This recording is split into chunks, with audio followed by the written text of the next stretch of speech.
यो सब सब जगु जाना, करहु राम पर सहज सनेहु, कहीं अपराध आजू बनु देहु।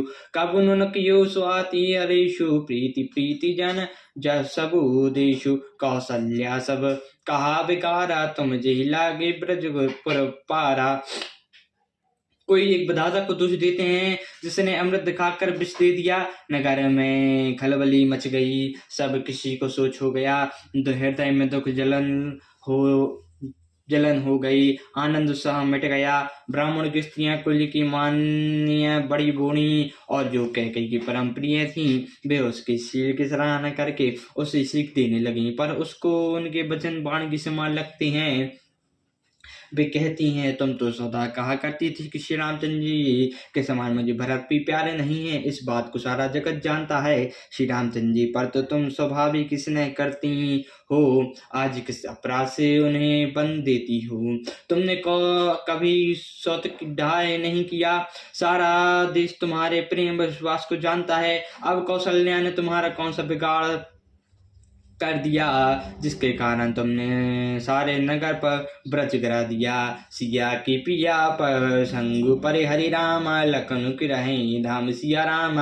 राजू के भूप भरतपुर रामा, नप के जय बिनु राम सिया रामा।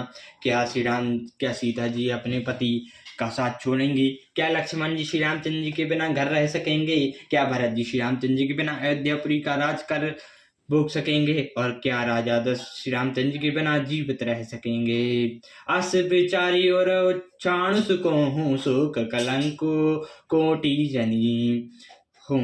भरत अवहि देहु जो बराजू, कानन कहा राम कर आजू। नायन राम राज के भूखे, धर्म दुई विषय रस रूखे। गुर गोहम बसहु रामू, तज गेहूँ नपसन अस बरु दूषण लेहूँ। जो नहीं लागो कहे हमारे, नहीं लागई कछु हाथ तुम्हारे। जो परिहास कीन कछु गोई, जो कहीं प्रकट जनाबहु सोई। रामचरित सुत कानन जो को, कहाँ कहीं सुनई तुम कहाँ लोग। उठी बेग सोई करो उपाय, जही विधि शोक कलंक नसाई। हृदय में ऐसा विचार कर क्रोध छोड़ दो, शोक और कलंक की कोठी मत बनो। भरत जी को अवश्य राजपद दो, पर श्री रामचंद्र जी का वन में क्या काम है? श्री रामचंद्र जी राज्य के भूखे नहीं है, वे धर्म की धुरी को धारण करने वाले और विषय रक्त से रूखे हैं। तुम राजा से दूसरा ऐसा वर ले लो कि राम घर पर छोड़कर गुरु के घर रहें। जो तुम